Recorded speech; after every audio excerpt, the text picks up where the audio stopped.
The Last Word with Lawrence O'Donnell starts right now. Hey, Lawrence. Hey, Jen. Gavin Newsom really had a day today, finally showing just how much power he and California has in our politics. He certainly did. And two things struck me. One, he delivered on what he said he was going to do in the letter to Trump just a few days ago. And the second is he's still doing it in a democratic way. The people of California are voting on it in November. So it is not like the backroom weird deal going on in Texas. Both of those things stuck out. Yeah, and Jen, you know, I have to say, as a longtime California voter, you get over time, you get to feel somewhat irrelevant to presidential elections because the outcome is always known, and California is not going to be a swing state, and so much smaller states have outsized power in the Electoral College, and California just has to suffer that. But this was the day where it feels like Gavin Newsom was able to frame and describe California's power in our politics and what it can be in a way that I've never heard before. A hugely optimistic presentation for Democrats out there, especially hoping for control of the House of Representatives so that they can break Donald Trump's full grip on the entire federal government.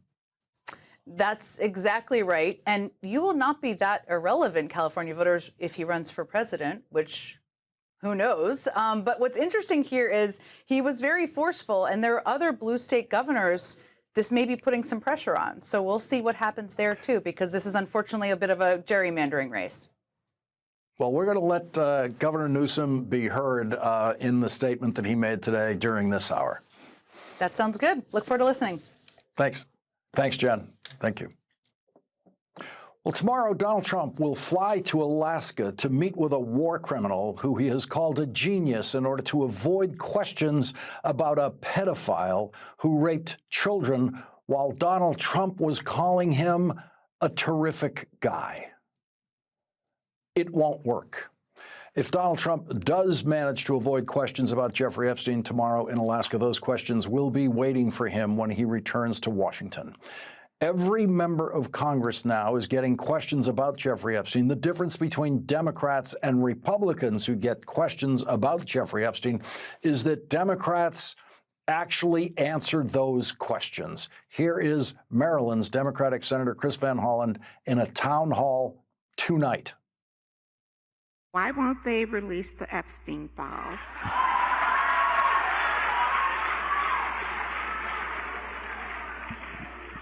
Couldn't let you leave without So they that. should release the Epstein files right now. And they obviously have the power to do it.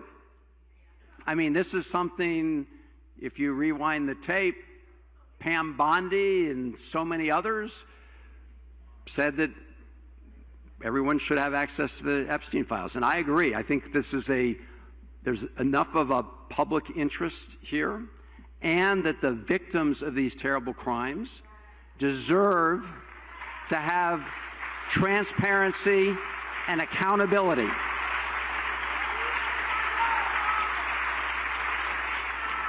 These are, I mean, I think people recognize just how horrible what happened to these young women and girls was.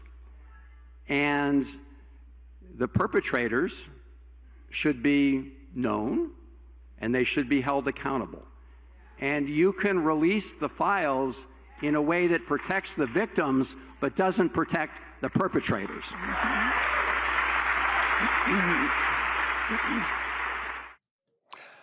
Donald Trump's approval rating has dropped to 38%, but that is not the worst polling number Donald Trump faces tonight, because 71% of Americans think Donald Trump knew some or a lot about the sex crimes committed by Jeffrey Epstein against children before the investigations into Jeffrey Epstein even began. And a majority of Republicans think the same thing. 56% of Republicans think Donald Trump knew some or a lot about the sex crimes committed by Jeffrey Epstein. 56% of Republicans. It is at this low point in Donald Trump's public support that he has chosen to try to rig congressional districts in Texas to give Republicans 5 more Republican seats in the House of Representatives so that Donald Trump can guarantee that Republicans will control the House of Representatives and he won't be impeached by the House of Representatives during this term of his presidency. There is only one state bigger than Texas, and that state has the power to crush Donald Trump's Texas plan for controlling the House of Representatives. And the governor of that state stepped up today to accept the challenge from Donald Trump and Texas Republicans. Here's the good thing about California, folks. We're the size of 21 state populations combined. We're the 4th largest economy in the world. We're not a small, isolated state. I know they say don't mess with Texas. Well, don't mess with the great Golden State. And so we're here with our state of mind, with the clarity of our purpose and conviction to recognize that we need to reconcile the world we're living in. We do have agency. We're not bystanders in this world. We can shape the future, and that's what we intend to do today. Here he is once again trying to rig the system. He doesn't play by a different set of rules. He doesn't believe in the rules. And as a consequence, we need to disabuse ourselves of the way things have been done. It's not good enough to just hold hands, have a candlelight vigil, and talk about the way the world should be. We have got to recognize the cards that have been dealt. And we have got to meet fire with fire. And we've got to be held to a higher level of accountability. So that's what this is about. It's not complicated. We're doing this in reaction to a president of the United States that called a sitting governor of the state of Texas and said, find me 5 seats. We're doing it in reaction to that act. We're doing it mindful of our higher angels and better angels.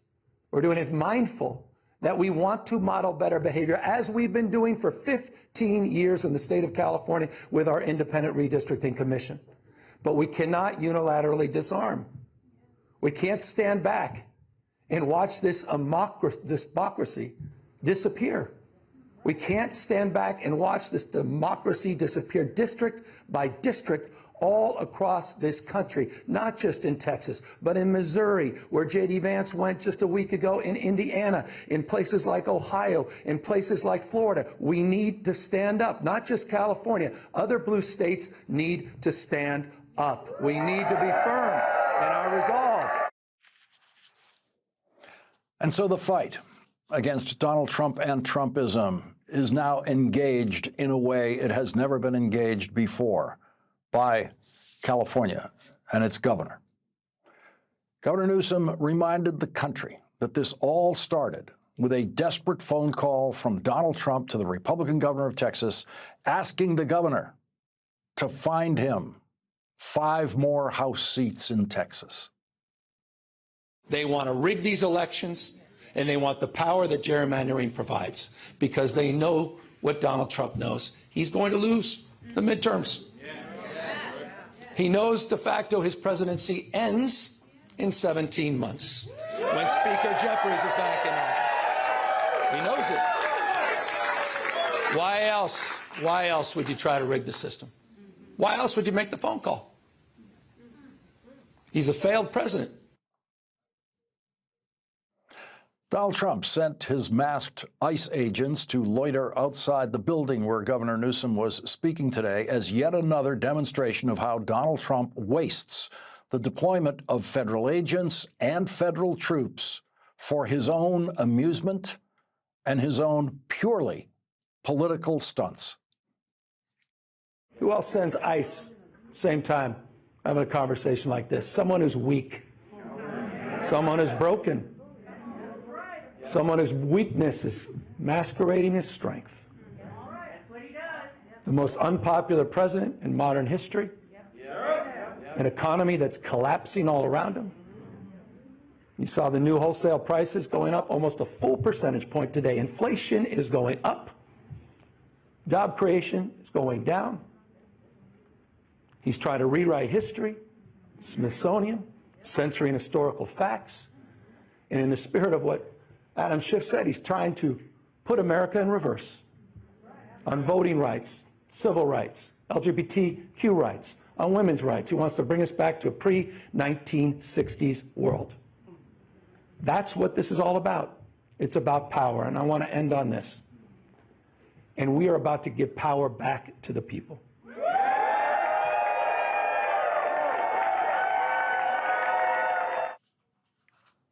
Governor Newsom explained that there's a big difference in the way California will redistrict congressional maps of that state. This is the difference between what's happening in Texas and what's happening here in California. We didn't receive a phone call from the President of the United States to then quietly go in the back room and start drawing maps and legislatively try to jam them through against the consent of the people. We're doing precisely the opposite. We're working through a very transparent, temporary, and public process. We're putting the maps on the ballot, and we're giving the power to the people. This will be the first redistricting that's ever done that. That's the difference. We tried to raise the standards, and these guys are not playing by any set of rules. So this time requires us to act anew, not just think anew. And so this is what fighting Donald Trump looks like.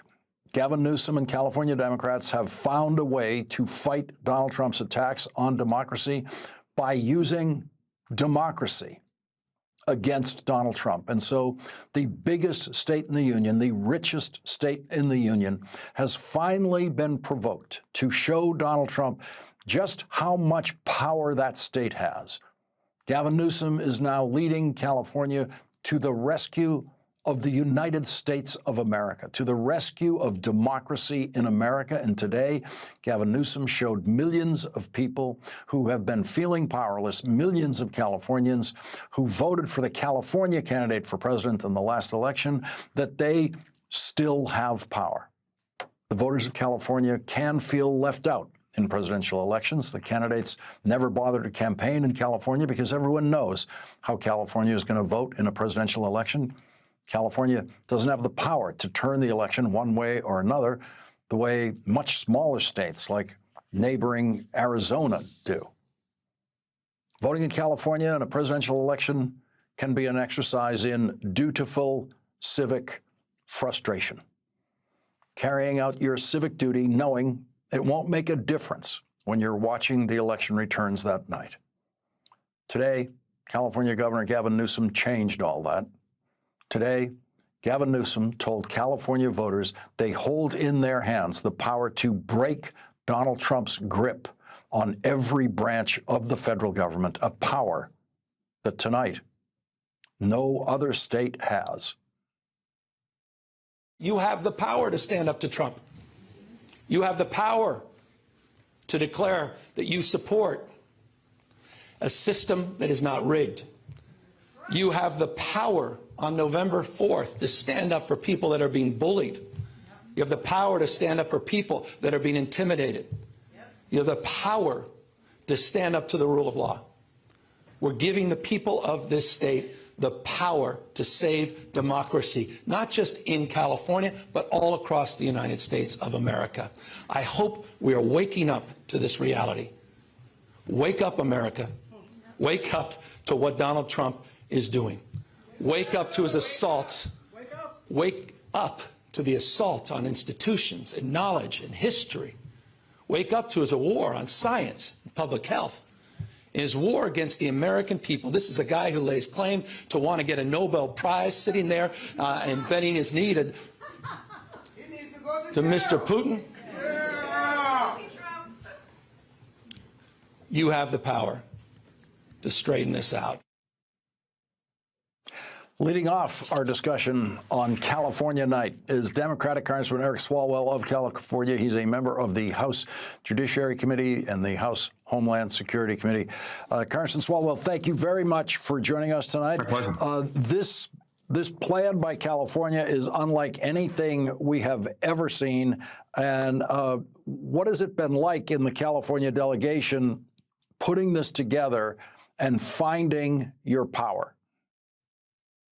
It's what offense looks like, Lawrence. And I have been in the California delegation for 13 years. And I came in actually because of independent redistricting. I'll talk to you about that in a second. I supported that when it was on the ballot in 2010, and it got me to Congress. But I've never seen more unity among my colleagues. And it's because we understand that the 2 million Californians who lost their health care because of the big, brutal bill, and the friends and neighbors who are being deported, who contribute to our economy, that the only way you can protect them and the only way you can right those wrongs is to make sure that we get as many seats back in California that are taken in Texas. So you have to make Donald Trump react, or you're going to be reacting, and the most vulnerable in our communities are going to be reacting to Donald Trump. So the history of this is that California did what all fair-minded students of government have wanted all states to do, which was depoliticize the drawing of congressional maps in the state every 10 years. And they handed it over to an independent commission that has done a very reasonable job of drawing those maps, taken it out of the hands of politicians. But other states did not follow California's lead, right, especially Republican states. And so California, that has more House seats than any other state in the union, has not been empowered to politically respond to the way Republican states have been doing this.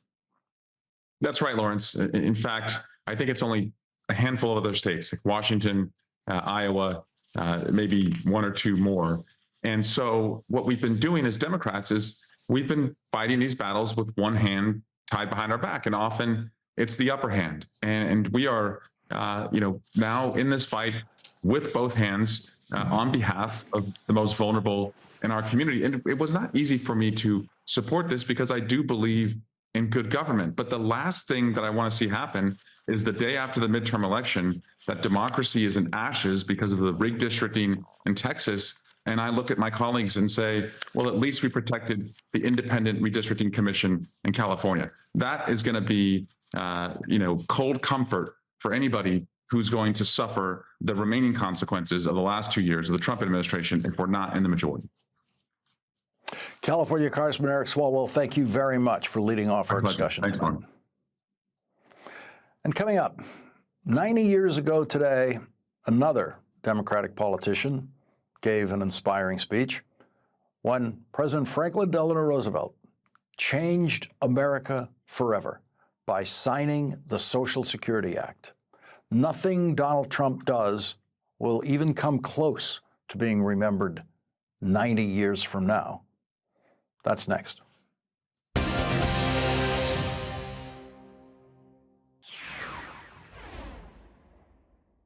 On this day, August 14th, 90 years ago, in 1935, President Franklin Delano Roosevelt signed the Social Security Act into law and changed life in America forever. Nothing Donald Trump does will be remembered 90 years from now. Americans will thank Donald Trump for nothing 90 years from now. Americans are still virtually unanimously grateful to President Roosevelt for creating Social Security. A new poll shows that 96% of voters say Social Security is important, with 95% of Republican voters saying Social Security is important. A Democratic House and a Democratic Senate passed the Social Security Act over Republican objections that it was socialism. A Democratic president signed it into law. The Republican Party has never attempted anything like it and never will. Social Security was the idea of the first woman member of a presidential cabinet, President Roosevelt's Labor Secretary, Frances Perkins, who changed our lives more than most presidents. It was Frances Perkins who gave us the 40-hour work week, unemployment insurance, the minimum wage, a ban on child labor, a host of worker safety precautions, and much, much more. She's standing right there in that photograph in the cabinet room, right behind the president. Medicare and Medicaid were enacted in the 1960s by a Democratic House and a Democratic Senate, a Democratic president, simply as amendments to the Social Security Act. Democrats continued to build on the legal structure designed by Frances Perkins and Franklin Roosevelt long after they were gone. Here's some of what President Roosevelt said 90 years ago today in the cabinet room. You can listen to FDR with the full confidence that 90 years from now, no one will be commemorating anything Donald Trump said or did. Today, a hope of many years standing is in large part fulfilled. The civilization of the past 100 years, with its startling industrial changes, has tended more and more to make life insecure. Young people have come to wonder what would be their lot when they came to old age. The man with a job has wondered how long the job would last. This Social Security measure gives at least some protection to 30 millions of our citizens who will reap direct benefits through unemployment compensation, through old age pensions, and through increased services for the protection of children and the prevention of ill health. We can never insure 100% of the population against 100% of the hazards and vicissitudes of life, but we have tried to frame a law which will give some measure of protection to the average citizen and to his family against the loss of a job and against poverty-stricken old age. It seems to me that if the Senate and the House of Representatives in this long and arduous session had done nothing more than pass this security bill, Social Security Act, the session would be regarded as historic for all time. Joining us now is Democratic Senator Ed Markey of Massachusetts. He's a member of the Senate Health, Education, Labor, and Pensions Committee, and also the Senate Commerce Committee. Senator, thank you very much for joining us on this Social Security anniversary night, which brings to mind as sharply as anything could the difference between Democrats and Republicans then and Democrats and Republicans now. Without question, and you could have added in the Affordable Care Act that the Republicans opposed as well. So they have had an ancient animosity towards Social Security, Medicare, Medicaid, the Affordable Care Act, and when they had a chance last month to vote to cut Medicaid by $900 billion, they did it. Medicare by $500 billion, they did it. The Affordable Care Act by $300 billion, they did it. And President Trump has now named A.J. Antoni to be the new head of the Bureau of Labor Statistics because the president was very unhappy with the honest numbers that he was getting about unemployment and about inflation. Now, A.J. Antoni at the Bureau of Labor Statistics, if he is confirmed, and I'm going to be working hard to defeat him, he determines the cost of living adjustment for Social Security recipients. So while A.J. Antoni calls it a Ponzi scheme, while Elon Musk called it a Ponzi scheme, while Scott Bessent, the Secretary of Treasury, says that they now have a backdoor way of privatizing Social Security, it's not a Ponzi scheme. It's actually now going to be the plot of the Republicans to steal the Social Security cost of living adjustment away from 70 million people in our country. So the plot is there. They're now saying the truth out loud. And we now have to have this major battle in our country to preserve the legacy of Franklin Delano Roosevelt, which still today stands, again, as the greatest anti-poverty program in the history of our country. Mm-hmm. I just want to double underline your point about Social Security cost of living increase to make sure everybody understands this. Every year, Social Security payments to beneficiaries, to retirees, are increased based on whatever the inflation rate is. And Donald Trump wants that inflation rate to be called zero by the person he wants to put into that job. And that would mean that Social Security checks do not increase from year to year with the actual increased costs that seniors and recipients would face. That is right. Because of Donald Trump's policies, his tariffs, his taxes on goods are going to lead to higher prices for consumers, for seniors, buying clothing, buying food. Electricity rates are going up already, 3 times the cost of living. It is because of his cuts in wind and solar as a source of electricity. Healthcare costs are going to skyrocket as his Medicare, Medicaid, Affordable Act cuts go through the system because the premiums for everyone else are going to skyrocket. That's all going to be on the kitchen table for grandma and grandpa to try to figure out how, with the Social Security check, to pay the increased cost of living. And what Trump is doing is hiring AJ and Tony to make sure that they lie about that increase in the cost. And ultimately, it's going to not be a cost of living, but a cost of dying, actually, for seniors, because they won't be able to pay their bills as well as they should be able to. Massachusetts Senator Ed Markey, thank you very much for joining us on Social Security's 90th birthday. Thank you, Senator. Thank you. Happy birthday, Social Security. Thank you. And coming up, California Governor Gavin Newsom referred to the bad inflation numbers that came out today, which Donald Trump decided to simply lie about. That's next.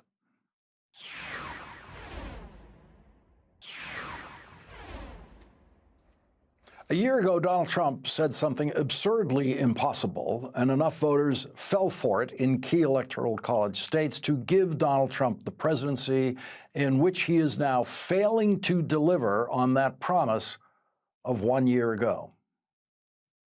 When I win, I will immediately bring prices down starting on day one.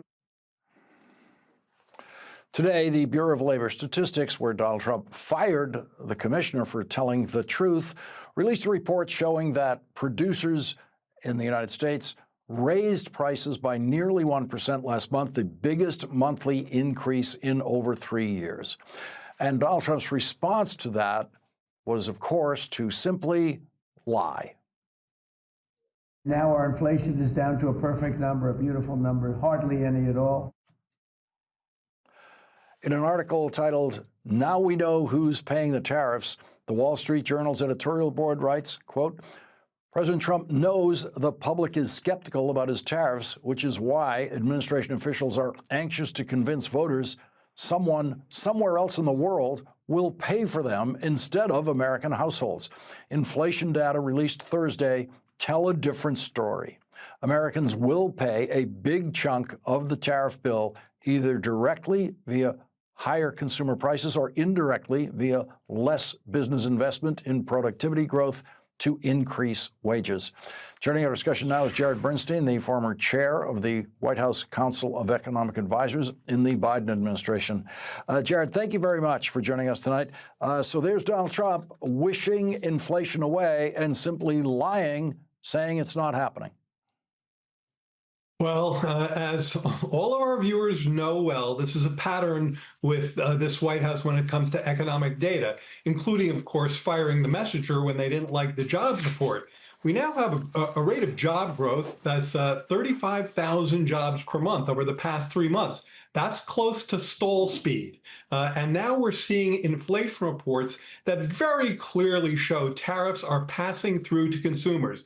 You didn't see so much of that at first, and in part, companies were, quote, eating some of those tariffs. They were taking it out of their profit margins, which had been somewhat inflated around the pandemic. But that can only go on for so long. They tried to front-run the tariffs by building up inventories. That can only go on for so long. The Wall Street Journal editorial board, which isn't a natural critic of Republican administrations, is exactly right. At some point, this was going to redound to consumers. We're seeing it on prices. We're seeing it in investment. We're seeing it in the job market. The Trump economy is showing real cracks.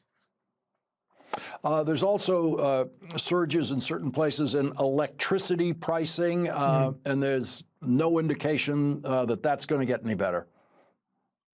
This is really important. We've seen real increases in utility bills, particularly electric bills. One reason is that we know electricity demand is rising. Of course, there's the data center story, there's vehicle electrification, and at the same time, we're seeing increased demand for electricity. You saw the Trump administration cut off supply. The extra capacity that was coming online to meet this growth has largely come from renewables, from batteries, from transmission upgrades, from solar and wind. Of course, they came in and they really took a whack at that supply. In both of these cases, whether we're talking about prices, investment, jobs, electricity, you have an administration that is pushing in exactly the opposite direction of affordability. I was struck by the comments that you just played from President Roosevelt 90 years ago, where you saw an administration doing everything they could to increase the economic security of insecure citizens. Here you have the Trump administration going exactly the other way. What are people most concerned about these days? Affordability. And yet we see prices going up because of Trump policies and the supply of electricity going down because of their antipathy towards renewables. Jared Bernstein, thank you very much for joining us tonight. My pleasure. And coming up, in the campaign for president, Donald Trump said he could end Vladimir Putin's war in Ukraine in 24 hours. Donald Trump is 260 days late on that promise. That's next. 206 days on that. Donald Trump has failed to end Vladimir Putin's war in Ukraine 206 times. Here's how we arrived at that calculation. There's a very easy negotiation to take place. I will have it solved within 1 day. And I'll have that done. I'll have that done in 24 hours. I'll have it done. Donald Trump did not solve this war in his first 24 hours in the presidency this year. And he has now had 206 24-hour periods in which to, as he put it, solve this war. Donald Trump will not solve this war tomorrow, and he remains incapable of solving it since he doesn't even know who to blame for starting this war. I think that what we have is a situation that should never have started, should have never started. It didn't start under me, and for 4 years it wasn't even discussed. And I could see it was going to happen after I left. I could see what was happening. Everything that we did was wrong. Everything that was done was wrong. Everybody's to blame. Putin's to blame. They're all to blame. Donald Trump was not asked who was to blame for Adolf Hitler's invasion of Poland, which started World War II. But if he thinks everybody is to blame for Vladimir Putin's invasion of Ukraine, then according to Trumpian logic, everybody's to blame for everything Adolf Hitler did, too. What Donald Trump will succeed at tomorrow is distracting most media attention from Donald Trump's involvement with his old friend, Jeffrey Epstein, the raper of children who said, "I was Donald's closest friend for 10 years." Vladimir Putin knows Donald Trump needs this meeting tomorrow to help Donald Trump distract attention from his involvement in the Epstein files, which means that Vladimir Putin knows once again Donald Trump needs a meeting with Vladimir Putin more than Vladimir Putin needs a meeting with Donald Trump. And so Donald Trump is flying all the way to Alaska to avoid questions about Jeffrey Epstein and to take reporters' questions about the war that Donald Trump not only did not solve in 24 hours, but has no idea how to solve. Joining us now is David Rothkopf, foreign affairs analyst and columnist for The Daily Beast. He is the CEO and host of the Deep State Radio podcast. David, thank you very much for joining us tonight. When you hear Donald Trump today saying everybody's to blame, it's very clear he's flying into something he does not comprehend tomorrow. Yeah, and it also shows that Donald Trump's position on this war has never changed. He took Putin's position. He tried to share the blame with the Ukrainians. He has said that the Russians are entitled to the lands they've claimed, that the people of Crimea want to be part of Russia. He has steadily backed Putin and pulled away the aid that we've been giving to Ukraine.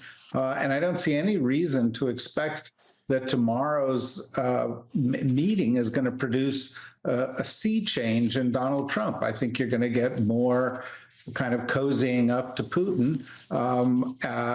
and none of the kind of toughness that he said he was going to, unleash if Putin didn't agree with him. What is Vladimir Putin seeking to accomplish? Well, I think Vladimir Putin, first of all, has already gotten something big, right? He's been isolated by the West ever since the escalation of the war in Ukraine, and has only been seen, I think, by two Western leaders, Slovakia and Hungary. And now he's being invited to the United States, hosted in the United States. That's a big win for him. You've also got Trump and Witkoff and other people in the Trump administration talking about things other than Ukraine, about how there could be economic cooperation, how we can normalize with the Russians, how we can, have arms control agreements with the Russians.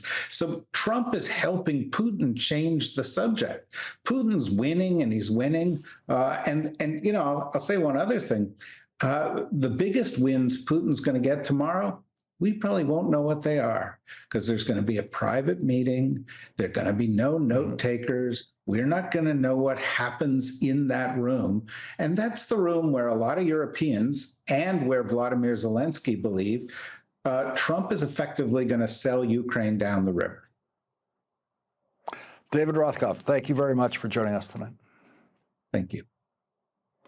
And coming up, Donald Trump's Treasury Secretary has refused to respond to questions about Jeffrey Epstein's bank transactions, thousands of which were tracked by the Treasury. Treasury has records of those. And now Donald Trump's Treasury Secretary appears to have a personal conflict of interest. That's next.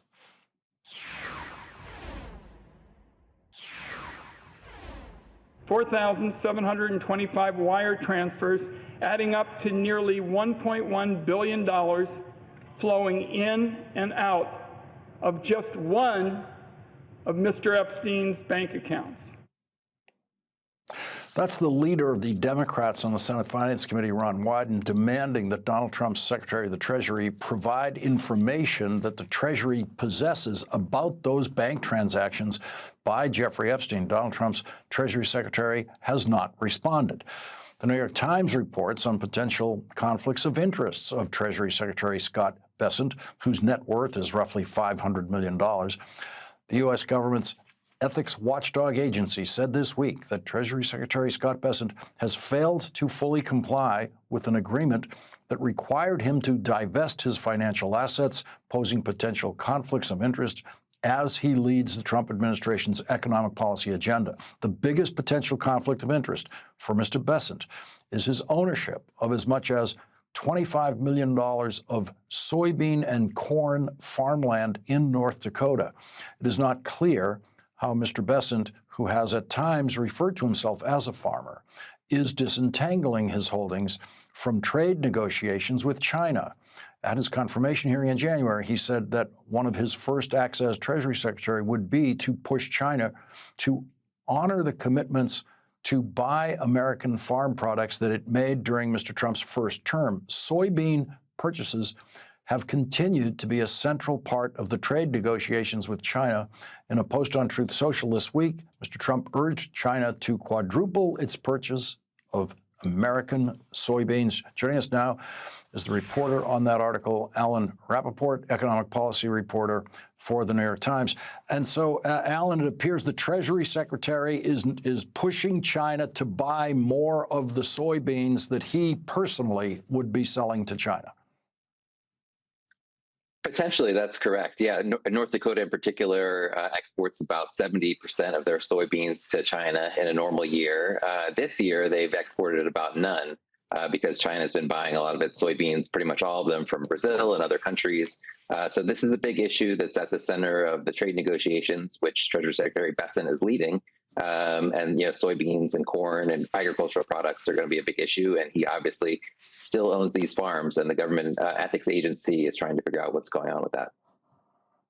And this would be the single biggest scandal in any previous presidential administration, the idea that a Treasury Secretary is negotiating possibly for himself in trade negotiations like this. But in Trump world, and thank you for doing this reporting, this is just one of so many that people have to pay attention to. What else do we need to know about this particular story? Well, it's definitely going to be a close one to watch. We're waiting now to see what happens with Secretary Bessent's farmland in North Dakota. He received 2 letters this week from the Office of Government Ethics, raising questions about this, suggesting that he needs to take additional measures to make sure that there's no conflicts of interest. The first letter, they basically said he's failed to comply. Then there was a second letter. I guess Secretary Bessent followed up saying he promised that he would make these divestments by December 15th, by the end of the year. He has suggested that the farmland has been difficult to sell and it's an illiquid asset. It's kind of interesting because in North Dakota, farmland values have actually been going up, double digits, over 10% the last few years. So you would think potentially, it wouldn't be that hard to sell. We talked to some brokers in North Dakota. There haven't been signs that he's been marketing those farms for auctions yet, but it's possible that he's sort of looking to do a private sale. And given the scope of the negotiations with other countries that this administration is involved in, this is what could be the tip of an iceberg of all sorts of interests that people have working in the Trump administration when they're actually in the middle of these kinds of negotiations. Definitely, particularly for Secretary Bessent. I mean, he maintains that he's already divested about 96% of the things that he's required to divest in terms of assets. But he already earlier this year suggested that he wasn't going to be able to sell his stake in a private equity fund, a sparkling water company, and a drug manufacturer that he's been involved with. So, he touches sort of every part of the economy in terms of taxes, trade, financial regulation. So there's definitely some extra sensitivity to the potential, optics of conflicts of interests. And for to be the Treasury Secretary makes it just all the more striking.